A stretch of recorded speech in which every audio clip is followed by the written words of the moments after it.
प्रणाम सभी को।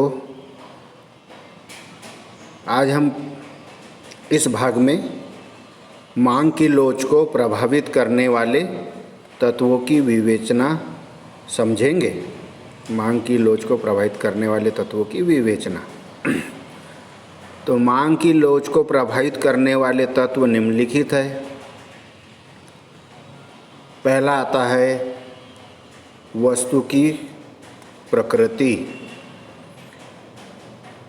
प्रकृति के आधार पर वस्तुएं तीन प्रकार की होती है। एक आवश्यक वस्तुएं, दूसरा आरामदायक वस्तुएं, तीसरा विलासिता वस्तुएं।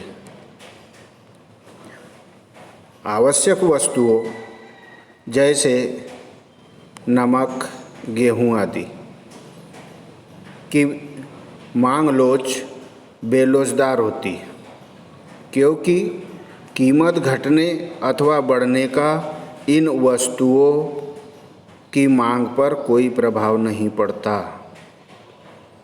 आवश्यक वस्तु है क्योंकि भोजन के लिए इसकी आवश्यकता होगी ही, कीमत घटे अथवा बढ़े, इसका मांग की लोच पर कोई प्रभाव नहीं पड़ता है। इसलिए इसकी मांग बेलोचदार होती है। आरामदायक वस्तुओं की मांग की लोच साधारण लोचदार होती है और विलासिता की वस्तुओं की मांग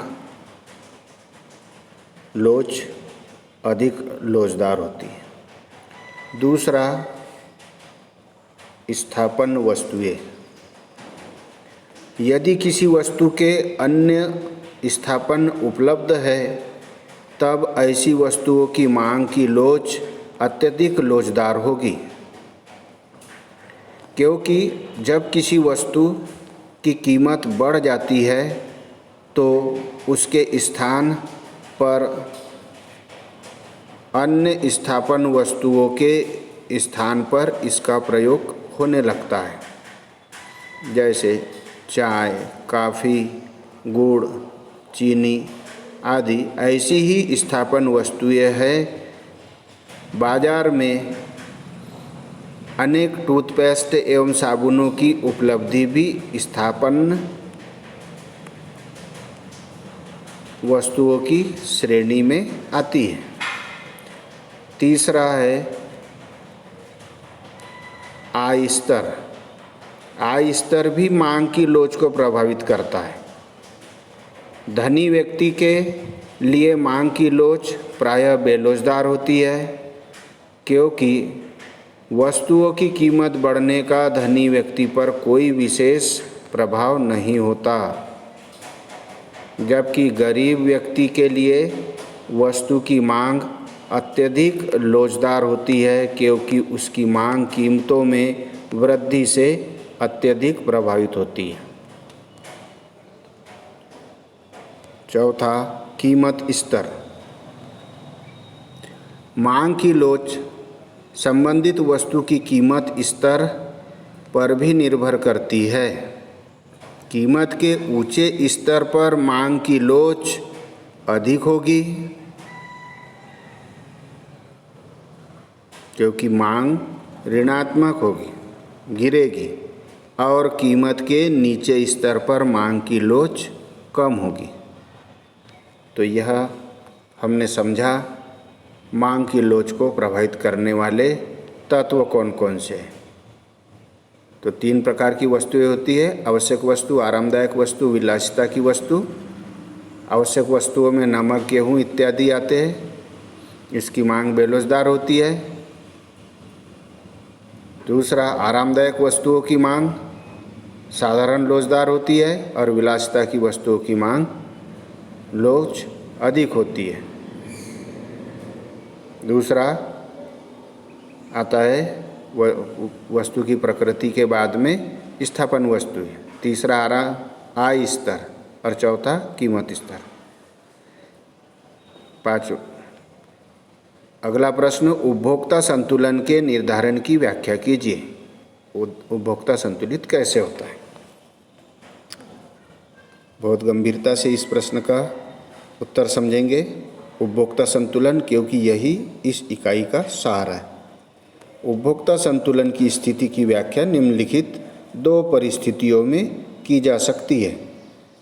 पहली परिस्थिति, एक ही वस्तु के उपभोग की स्थिति में, एक ही वस्तु का उपभोग अगर हो रहा है तो ऐसी स्थिति में उपभोक्ता संतुलन किस प्रकार का होगा?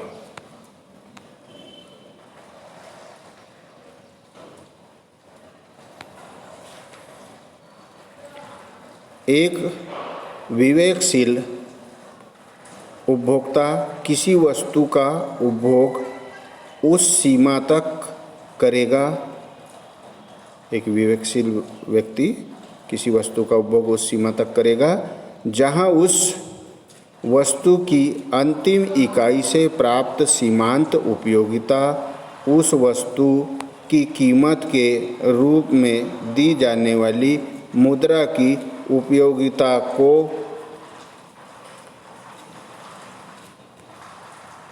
उपयोगिता के बराबर हो जाती है। अपने व्यय को ऐसा समायोजित करने से उपभोक्ता को अधिकतम संतुष्टि प्राप्त होती है और वह संतुलन की अवस्था में होता है।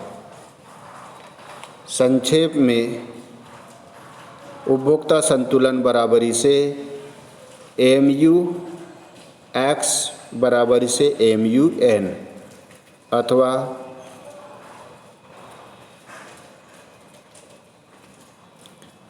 गुणित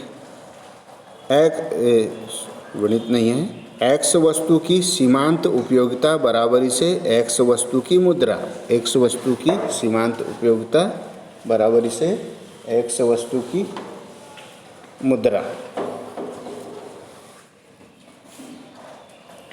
सारणी दी गई है सामने, उदाहरण द्वारा स्पष्टीकरण इसका। नंबर 1, वस्तु की इकाइयाँ। अगला कॉलम है x वस्तु के उपभोग से प्राप्त उपयोगिता MU(x) वस्तु की कीमत के रूप में त्यागी जाने वाली उपयोगिता Px प्राप्त उपयोगिता का त्यागी जाने वाली उपयोगिता से आधिक्य। तो इसको इस प्रकार से कॉलम नंबर दे देंगे 1, 2, 3, 4।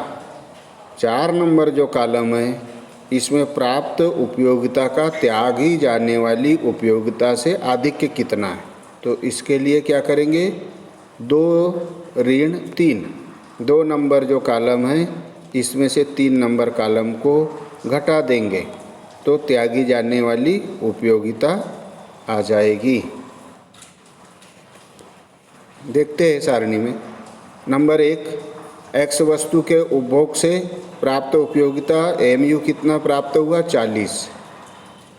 वस्तु की कीमत के रूप में त्यागी जाने वाली उपयोगिता 20। प्राप्त उपयोगिता 40 में से 20 गए, 20 उपयोगिता आधिक्य है। काय से आधिक्य है? वस्तु की कीमत के रूप में त्यागी जाने वाली उपयोगिता से अधिक x वस्तु के उपभोग से प्राप्त उपयोगिता। अब दूसरी वस्तु से प्राप्त उपयोगिता है 35, त्यागी जाने वाली उपयोगिता है 20, तो आधिक्य कितना हुआ, 15।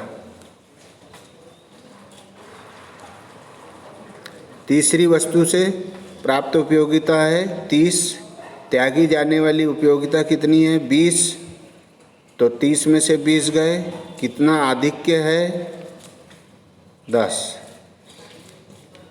इस प्रकार समझेंगे हम। वस्तु से प्राप्त उपयोगिता यहाँ 25, त्यागी जाने वाली उपयोगिता 20, कितनी आधिक्य है, 5। पांचवी वस्तु से प्राप्त उपयोगिता है 20, त्यागी जाने वाली उपयोगिता है 20, अधिक कितना है 0।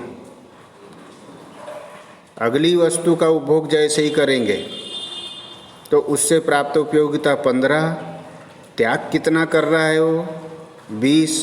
क्यों? क्योंकि अधिक हो गया। इससे पहले ही संतुष्टि पूर्ण तृप्ति बिंदु पर आ गया था पांचवी इकाई पर वह, क्योंकि उस इकाई से 20 उपयोगिता प्राप्त हो रही।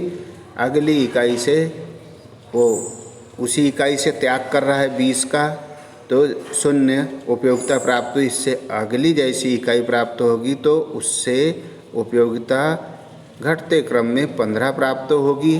त्याग कितनी इकाई का कर रहा है वह 20 का, तो उससे 15 ऋण 20 बराबरी से ऋण 5 उपयोगिता प्राप्त होगी। उपरोक्त सारणी से स्पष्ट होता है कि यदि उपभोक्ता एक और अधिक इकाई अर्थात 6 इकाई खरीदेगा तो उसे 20 इकाई उपयोगिता का त्याग करना पड़ेगा, जबकि वस्तु की 6वीं इकाई से केवल 15 इकाई के बराबर उपयोगिता प्राप्त होगी।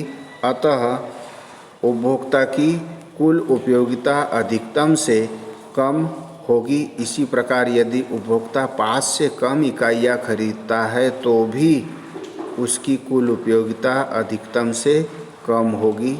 इसका अर्थ यह हुआ कि संतुलन के बिंदु पर वस्तु की एक इकाई के लिए एक उपभोक्ता जितनी कीमत देने को तैयार होता है वह सदैव वस्तु की सीमांत उपयोगिता के बराबर होती है। चित्र के द्वारा समझ लेंगे इसको। यहाँ पर चित्र में वस्तुएं दी हुई है OX पर गुड्स,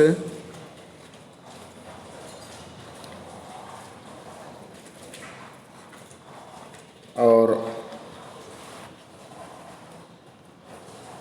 OY पर मार्जिनल यूनिट, प्रत्येक यूनिट पर कितना मार्जिन प्राप्त हो रहा है उसे, और प्राइस कितनी है यह दिखाई गई है। तो यहाँ पर चित्र में पढ़ते हैं हम। निम्न चित्र में E बिंदु उपभोक्ता संतुलन का बिंदु है। ये जो बिंदु है E, ये काय का बिंदु है? उपभोक्ता संतुलन का। बीच EN वाली जो रेखा पर जो बिंदु आया है वह उपभोक्ता संतुलन का बिंदु है। इस दशा में उपभोक्ता ON, उपभोक्ता O और N इकाइयों का उपभोग करता है। यदि उपभोग की मात्रा को बढ़ाकर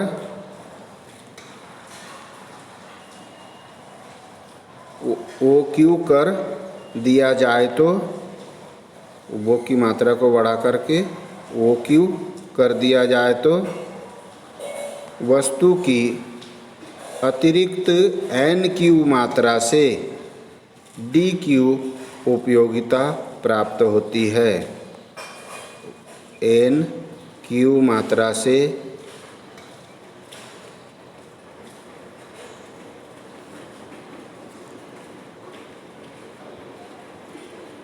OQ मात्रा प्राप्त होती है, OQ मात्रा प्राप्त होती है,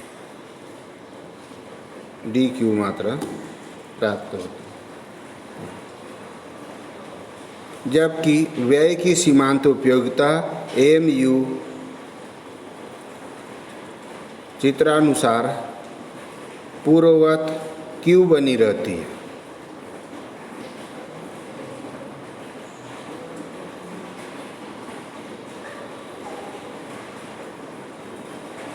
इस प्रकार ON मात्रा से आगे NQ अतिरिक्त इकाई का उपयोग करने पर कुल BCD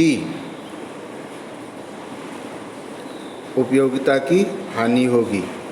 इसी तरह यदि मात्रा